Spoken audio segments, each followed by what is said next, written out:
তোমাদের কাছে আমি তোমাদের বুড়োদা আমার ঝুলি নিয়ে হাজির হয়েছি, ঝুলি থেকে বের করে মজার মজার গল্প শোনাতে। তাহলে আমি ঝুলি খুলছি খুলছি, দেখি আজ তোমাদের জন্য কোন গল্প ঝুলি থেকে বেরোয়। গত সপ্তাহে আমার ঝুলি থেকে বেরিয়েছিল যে গল্পটি, সেটি হলো অনিন্দ্য গুপ্তের লেখা গরম গ্রহের গল্প। আমি পাঠ করেছিলাম এই গল্পের তৃতীয় পর্ব। আজকে শুরু করছি এই গল্পের অন্তিম পর্ব। কণ্ঠে আমি সুমঙ্গল সিংহ, ওরফে তোমাদের বুড়োদা। দেখি তো কেমন বুদ্ধি ধরো তোমরা। গ্লোবাল ওয়ার্মিং কি, কেন হচ্ছে, সবই তো শুনলে। এবার বলো তো কি করা উচিত এখন আমাদের? পারছো না? আচ্ছা, আরেকটু ধরিয়ে দিই। পৃথিবী গরম হচ্ছে, তার কারণ হলো বায়ুমণ্ডলে জমা হয়েছে প্রচুর পরিমাণ গ্রিন হাউস গ্যাস।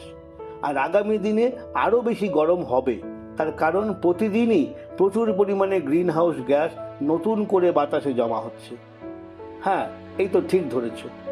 দুটো কাজ এখন আমাদের সামনে। এক, বাড়তি যত সবুজ ঘর গ্যাস জমা হয়েছে বায়ুমণ্ডলে সেগুলিকে সরিয়ে দেওয়া। আর দুই, বায়ুমণ্ডলে সবুজ ঘর গ্যাস নতুন করে আর যত কম জমা হয় সে চেষ্টা করা। বাতাসে সবুজ ঘর গ্যাস হিসেবে যেটা মূলত জমা হয়েছে সেটা কার্বন ডাইঅক্সাইড। কথাটা তোমাদের আগেই বলেছি। কার্বন ডাইঅক্সাইড তোমরা জানো গাছের সালোক সংশ্লেষের কাজে লাগে। তার মানে বেশি করে গাছ বসালে বাড়তি কার্বন ডাইঅক্সাইড গ্যাস যেটা বায়ুমণ্ডলে জমা হয়েছে সেটা শুষে নেওয়া যেত। কিন্তু বদলে আমরা করছি কি? গাছ কেটে নিচ্ছি। সারা পৃথিবী জুড়ে এটাও একটা সমস্যা, এই নির্বিচারে গাছ কেটে নেওয়া। বায়ুমণ্ডলে যে পরিমাণ কার্বন ডাইঅক্সাইড গ্যাস জমা হয়ে গেছে তাকে সরানোর আর বেশি কিছু উপায় না থাকলেও নতুন করে এই গ্যাস যাতে আর না জমা হয় সেজন্য কিন্তু বহু কিছু করার আছে। কার্বন ডাইঅক্সাইড সবচেয়ে বেশি কীভাবে বায়ুমণ্ডলে জমা হয় জানো? তাপবিদ্যুৎ কেন্দ্রগুলি থেকে আর গাড়ি ঘোড়া চালানোর ফলে। গাড়ি ঘোড়া বেশি চালানোর জন্য বেশি জ্বালানি হিসেবে পোড়ানো হয় পেট্রোল কিংবা ডিজেল। এগুলো পোড়ালে তা থেকে বাতাসে মেশে কার্বন ডাইঅক্সাইড। কিন্তু গাড়ি চালালে বায়ুমণ্ডলে কার্বন ডাইঅক্সাইড মেশে, একথা না হয় সত্যি। তাই বলে কি গাড়ি চালানো সব বন্ধ করে দিতে হবে নাকি? আবার কি আমাদের ফিরে যেতে হবে নাকি পায়ে হাঁটার যুগে? এমন প্রশ্ন তোমাদের মাথায় আসতেই পারে। কিন্তু তা আবার হয় নাকি? তবে কিছু কাজ তো করা যেতেই পারে। যেমন তোমার বাবা যদি নিজের গাড়িতে অফিস যান, তাকে বলতে পারো অফিসের কয়েকজন মিলে একসঙ্গে একটা গাড়িতে করে গেলেই তো পারেন।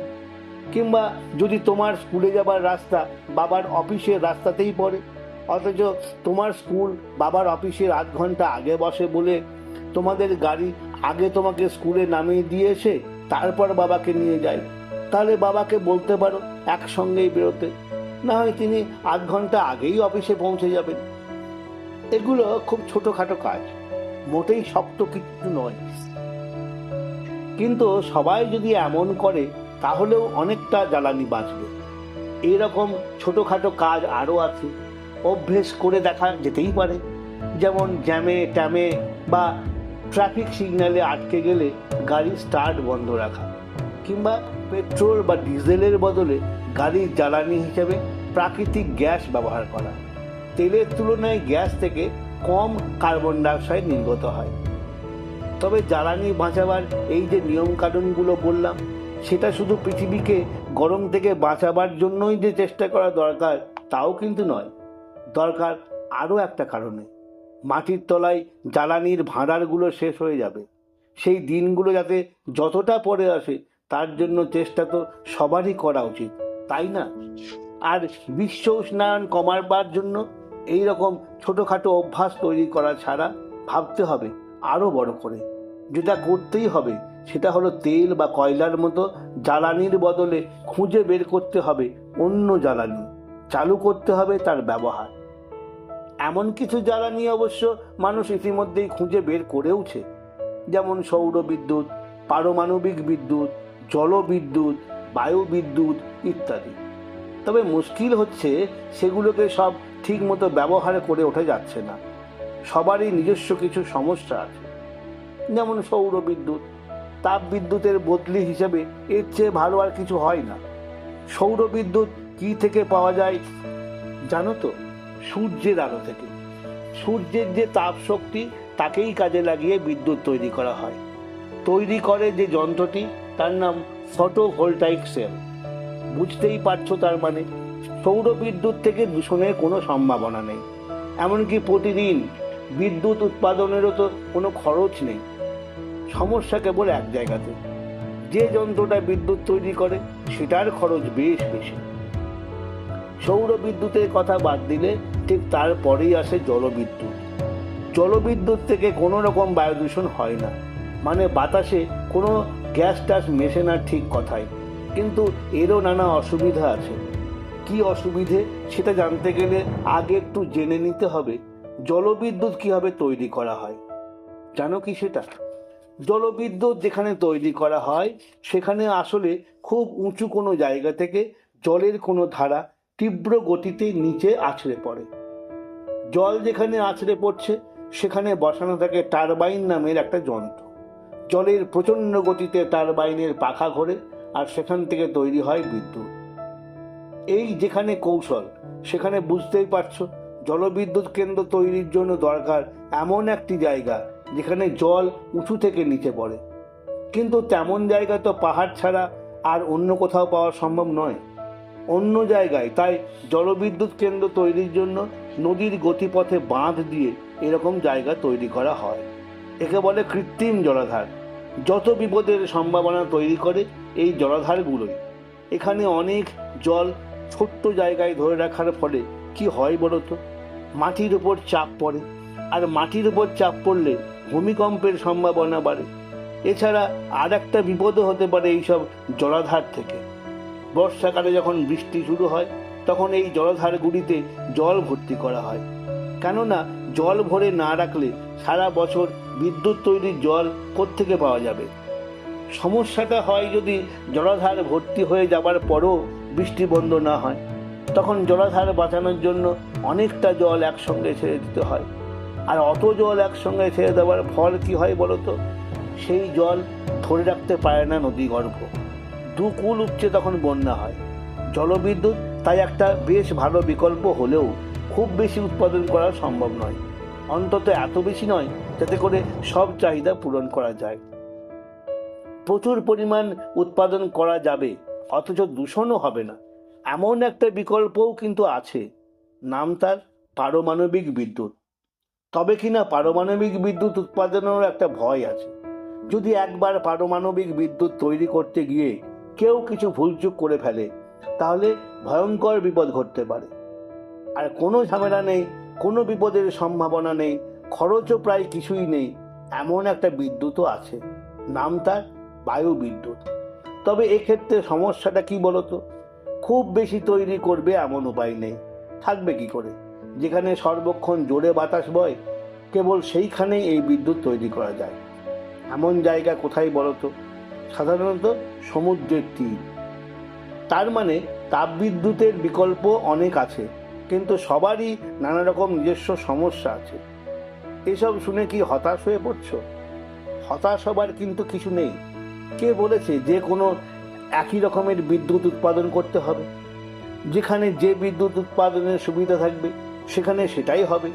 আমাদের দেশের 3 দিক যেমন সমুদ্র দিয়ে ঘেরা, সমুদ্রের উপকূল অঞ্চলগুলিতে বায়ু বিদ্যুৎ তৈরি করে সেসব জায়গায় বিদ্যুতের চাহিদা মেটানো যেতে পারে। আবার দেশের উত্তর দিকে আছে হিমালয় পর্বতমালা। এই পর্বতমালায় আছে অসংখ্য জলপ্রপাত, যেখান থেকে বেরিয়ে এসছে পাহাড়ি নদীগুলো। জলবিদ্যুৎ কেন্দ্রগুলো গড়ে তোলা যেতে পারে এই এলাকায়।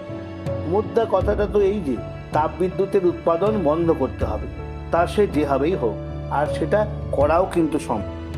রাষ্ট্রসংঘ কাকে বলে জানো তো? নাম শুনে একটু একটু বুঝতে পারছো নিশ্চয়ই। অনেকগুলো দেশ মিলে তৈরি করা একটা ক্লাবের মতো কিছু হবে। ঠিকই বুঝেছ। সেটা 1945 সালের কথা। দ্বিতীয় বিশ্বযুদ্ধ সবে শেষ হয়েছে। কিন্তু শেষ হলে কি হবে? আবার যে একটা যুদ্ধ শুরু হয়ে যাবে না সে কথা কেউ ভরসা করে বলতে পারছে না।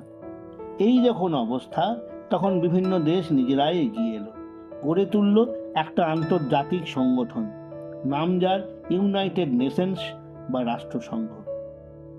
রাষ্ট্রসংঘ তৈরির উদ্দেশ্য ছিল প্রথমে এমন একটা পৃথিবী গড়ে তোলা যেখানে যুদ্ধ লড়াই বলে কিছু থাকবে না। পরবর্তীকালে রাষ্ট্রসংঘ সমস্ত দিকেই নজর দিতে শুরু করে। সমস্ত দিক মানে পৃথিবীর প্রতিটি দেশের উন্নতি হয় এমন সব জিনিস।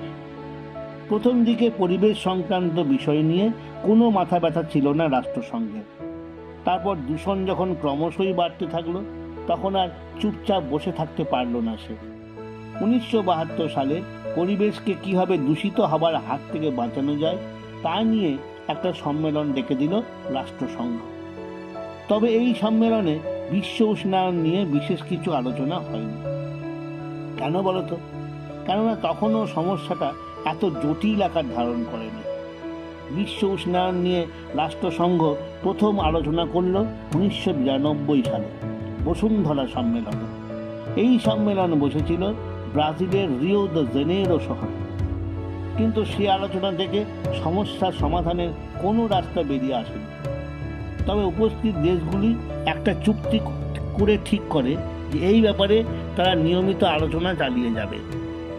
এইরকম আলোচনা চালাতে চালাতেই 1997 সালে বায়ুমণ্ডলে সবুজ ঘর গ্যাস নিঃসরণ কমানোর জন্য একটা খসড়া চুক্তি বানিয়ে ফেলে দেশগুলি। এই চুক্তির নাম তোমরা কেউ কেউ শুনে থাকবে, কিয়োটো প্রোটোকল বা কিয়োটো চুক্তি। যে সম্মেলনে এই চুক্তির খসড়া তৈরি করা হয়েছিল সেটি বসেছিল জাপানের কিয়োটো শহরে, তাই এই চুক্তির নাম দেওয়া হয় কিয়োটো চুক্তি। কি ছিল জানো এই খসড়া চুক্তিতে? ছিল এই যে পৃথিবীর বিভিন্ন দেশ 1990 সালে যে পরিমাণ সবুজ ঘর গ্যাস বাতাসে ছেড়েছিল, 2012 সালের মধ্যে তার 5.5% মতো নিঃসরণ কমাবে। অবশ্য বিভিন্ন দেশ বলতে এখানে কেবল শিল্পোন্নত দেশগুলির কথাই বলা হয়েছিল। কেন বলো তো? কারণ অজস্র কলকারখানা থাকায় এই দেশগুলোই তো বিদ্যুতের খরচ করে বেশি, আর বেশি বিদ্যুৎ খরচ করা মানেই বেশি কয়লা পোড়ানো। কিন্তু গোল বাঁধলো এই কেবলমাত্র উন্নত দেশগুলির ঘাড়ে বোঝাটা চাপিয়ে দেওয়ার চেষ্টা করতেই। বেঁকে বসলো তারা। সবচেয়ে বেশি ঝামেলাটা পাকালো আমেরিকা। নিঃসরণ কমাতে তারা রাজি হলো না। নিঃসরণ কমাতে হলে শিল্প কারখানাগুলিতে উৎপাদন কমবে, আর সেটা হলে তাদের ভোগের পরিমাণ কমবে। অথচ জানো কি, আমেরিকার একজন মানুষ গড়ে যা ভোগ করে তা আমাদের মতো গরিব দেশগুলোর চেয়ে 100 গুণ বেশি। আসলে সব ওরা ভোগ করতেও পারে না, যত না ভোগ করে তার চেয়ে অপচয় করে বেশি। আর তাহলে এই বজ্জাতিটা বোঝো, সারা পৃথিবীর মানুষ গরমে ঝলসে যাবে। এর জন্য আমেরিকার দায়টাই বলতে গেলে সবচেয়ে বেশি। অথচ তারা নিজেদের একটুও পাল্টাবে না।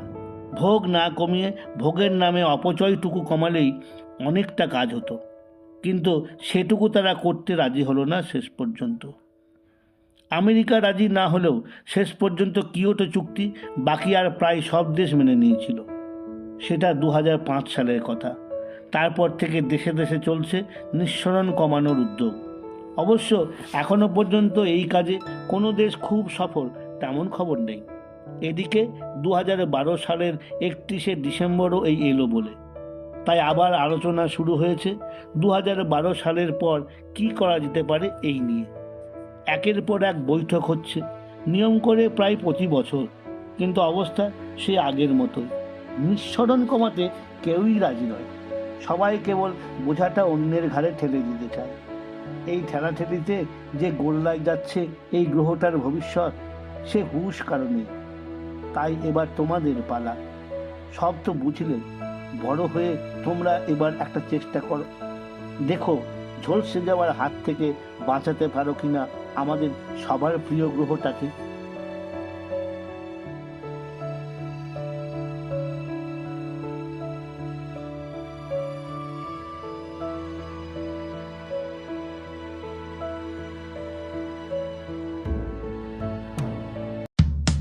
আমার কথাটি ফুরলো, নোটে গাছটি মুড়লো, আমার কথাটি ফুরলো, নোটে গাছটি মুড়লো। আমার কথাটি ফুরলো, নোটে গাছটি মুড়লো।